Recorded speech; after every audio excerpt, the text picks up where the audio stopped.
தமிழ்நாடு மற்றும் கர்நாடகாவில் அடுத்தடுத்து ஏடிஎம் இயந்திரங்களை உடைத்து 30 லட்சம் ரூபாய்க்கு மேல் கொள்ளையடிக்கப்பட்ட சம்பவம் பரபரப்பை ஏற்படுத்தியிருக்கிறது. எல்லைப் பகுதியில் அச்சுறுத்தி வரும் கருப்பு மை கொள்ளையர்களை பிடிக்க இரு மாநில போலீசாரும் தீவிர தேடுதல் வேட்டையில் இறங்கியிருக்கின்றனர்.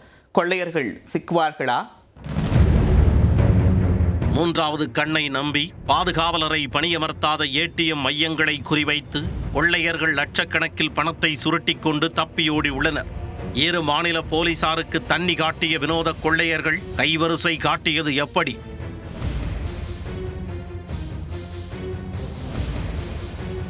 ஏடிஎம் மையங்களில் கைவரிசை காட்டும் கொள்ளையர்கள் புதுசாக யோசித்து திருட்டு வேலையை அரங்கேற்றி வருகின்றனர். இதை தடுக்கும் நோக்கில் பெரும்பான்மையான ஏடிஎம் மையங்களில் 24 மணி நேரமும் காவலர்கள் கண்களில் எண்ணெயை ஊற்றி காவல் பணியில் ஈடுபட்டு வருகின்றனர். ஒரு சில ஏடிஎம் மையங்களில் மூன்றாவது கண் எனப்படும் சிசிடிவி கேமராவை நம்பி காவலர் போடப்படாமல் உள்ளது. இப்படி கிருஷ்ணகிரி மாவட்டம் ஓசூரில் காவலர் இல்லாத ஏடிஎம் மையத்தில் கொள்ளையர்கள் தங்களது சாமர்த்தியத்தை வெளிக்காட்டியுள்ளனர். கர்நாடக எல்லையை ஒட்டிய பாகலூர் தேசிய நெடுஞ்சாலை பகுதியில் ஐடிபிஐ என்ற தனியார் வங்கியின் ஏடிஎம் மையம் செயல்பட்டு வருகிறது. இந்த மையத்திற்குள் சனிக்கிழமை நள்ளிரவில் புகுந்த கொள்ளையர்கள் சிசிடிவி கேமராவில் கருப்பு மையை பூசியுள்ளனர். இதையடுத்து உலகமே இருண்டு விட்டதாக நினைத்துக் கொண்டு தங்களது திருட்டு வேலையை அரங்கேற்றி உள்ளனர்.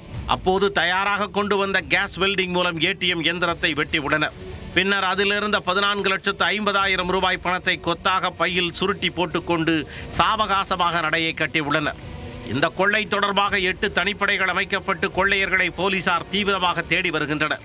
இது போதாதென்று ஓசூரில் இருந்து 30 கிலோமீட்டர் தொலைவில் உள்ள கர்நாடக பகுதியிலும் ஞாயிற்றுக்கிழமை இரவு ஏடிஎம் கொள்ளை அரங்கேறி உள்ளது.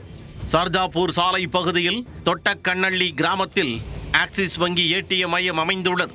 இந்த ஏடிஎம் மையத்திற்கு போர்வையை போர்த்தி கொண்டு சென்ற இருவர் ஓசூர் கொள்ளை பாணியில் சிசிடிவி கேமராவில் கருப்பு மையை பூசியுள்ளனர்.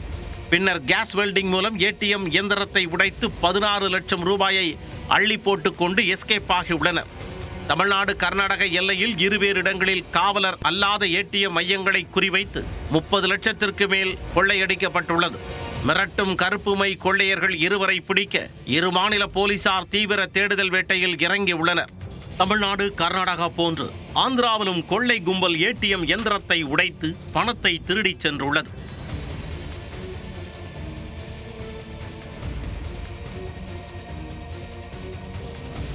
சித்தூர் மாவட்டத்தில் உள்ள குடிவாலா பகுதியில் ஸ்டேட் பேங்க் ஆஃப் இந்தியா வங்கியின் 2 ஏடிஎம் மையங்கள் உள்ளன.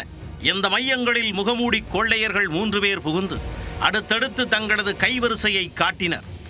கேஸ் வெல்டிங் மூலம் ஏடிஎம் இயந்திரத்தை வெட்டி எடுத்து 26 லட்சம் ரூபாயை கொள்ளையடித்து சென்றுள்ளனர். ஒரே ஊரில் அடுத்தடுத்து ஏடிஎம் மையங்களில் நடந்த கொள்ளை சம்பவம் சித்தூரில் பரபரப்பை ஏற்படுத்தி உள்ளது. இது குறித்து வழக்கு பதிவு செய்துள்ள குடிவாலா போலீசார் சிசிடிவி காட்சிகளை கைப்பற்றி கொள்ளையர்களை தீவிரமாக தேடி வருகின்றனர்.